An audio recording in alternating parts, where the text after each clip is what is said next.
Aujourd'hui, nous allons parler de bande dessinée. Et voilà, vous avez vu ce que vous avez vu.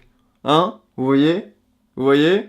Voilà. Est-ce que le mise au point se fait là? Je suis plutôt content de parler de bande dessinée parce qu'on en parle pas assez et la bande dessinée, c'est vachement bien. Mon héros préféré de bande dessinée, c'est Gaston Lagaffe parce que je trouve ce personnage très intéressant et je m'y retrouve un petit peu aussi dans ses traits de caractère, notamment la fainéantise par exemple. C'est pas très vendeur tout ça. Bref, peu importe. Nous allons parler, j'ai fait tomber les livres, de Péché Mignon, tome 1 et 2, d'Arthur de Pins. Ou Pin. Oh, j'ai viens de faire un petit jeu de mots douteux là. En fait, je sais juste pas si on prononce le S ou pas. Donc on va l'appeler Arthur, Péché Mignon, tome 1 et 2. Pourquoi? Pourquoi c'est bien? Parce que ça parle de sexe, ou simplement, ça parle de sexe, ça parle...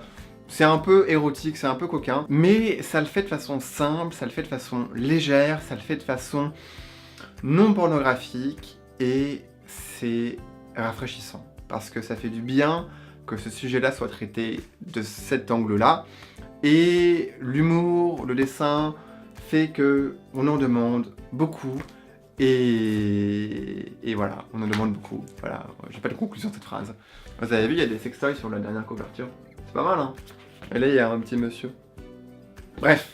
Alors, Les Péchés Mignons, c'est une histoire, c'est une suite, pardon, de sketchs, de gags. On suit l'histoire d'Arthur, qui est un jeune trentenaire, un petit peu libéré et un petit peu entreprenant. Il y a une histoire qui commence à se développer dans le tome 2, puisqu'il rencontre un petit peu un alter ego féminin qui est Clara. Clara et lui vont avoir une relation qui va évoluer durant les tomes 3, les tomes 4. Pour l'instant, la suite, la saga, pardon, Péché Mignon, c'est 4 tomes, et on espère qu'il y en aura un 5e un jour, pourquoi pas. Arthur, si tu m'entends, s'il te plaît, fais un 5e tome, ce serait vachement bien. Arthur, il est d'ailleurs le scénariste et le dessinateur de cette saga, tout du moins au tome 1, puisqu'après, à partir du tome 2, il est rejoint par une personne que j'adore, qui s'appelle Maya Mazurette, qui l'aide du coup dans les scénarios des tomes 2, 3, 4. Et Maya Mazurette, pour ceux qui ne la connaissent pas, c'est une blogueuse qui tient depuis un paquet d'années le blog Sex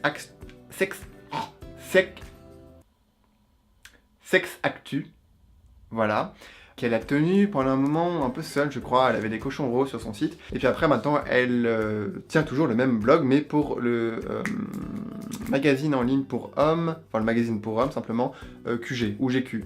Enfin, le magazine rouge, là. Ce qu'elle fait, c'est vachement bien. C'est un blog que je lis depuis très longtemps, depuis quasiment mes 16 ans. Son écriture est bien, son franc-parler est bien, et la façon dont elle aborde ses sujets aussi est vachement bien. Donc si vous voulez découvrir une blogueuse qui envoie du tonnerre, allez voir Sex Actu de Maya Mazurette. Alors pourquoi ce n'est pas vulgaire? Eh bien, deux choses.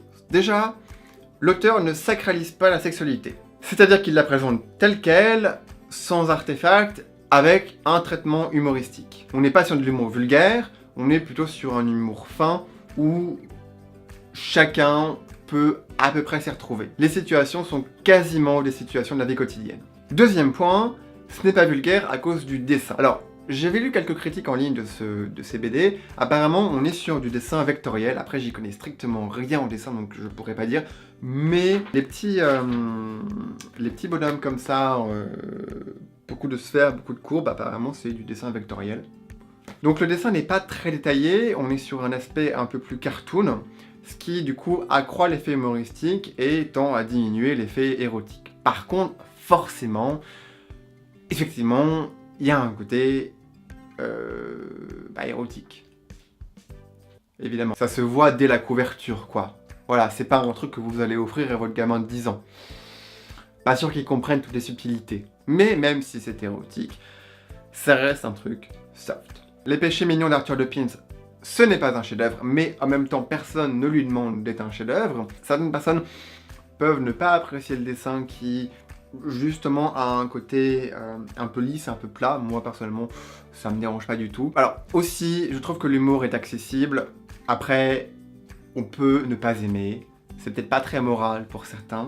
Par exemple, au hasard, là, la planche sur laquelle je suis, en gros, on a notre héros qui est en train de se travestir en fille pour essayer de convaincre une femme religieuse qu'elle doit à tout prix coucher avant le mariage pour avoir de l'expérience. Et donc la chute, c'est qu'on se rend compte que la femme était effectivement l'homme que finit par appeler la religieuse pour s'envoyer en l'air et rejoindre le 7e ciel. Est-ce que c'est drôle dit comme ça? Ça n'a pas l'air, hein. Pourtant je vous assure que c'est drôle. Et la planche d'à côté, en fait, il ramène des tampax usagés au long du sang. C'est un peu trash. Mais personnellement, moi ça me fait rire. Voilà. Donc je vous encourage à aller découvrir le travail de Arthur de Pins ainsi que le travail de Maya Mazurette. D'ailleurs en plus cet auteur-là il a fait un truc qui était vachement bien au festival d'Annecy de cette année. D'ailleurs il a fait un court-métrage et je ne me rappelle plus le nom, je le mettrai là, je le mettrai quelque part. Et je vous mettrai un lien aussi dans la description, voilà, pour que vous puissiez aller voir ce qu'il a fait, parce que c'était plutôt pas mal. Sur ce, je vous fais des bisous, je vous dis à bientôt, et lisez, parce que lire est un plaisir.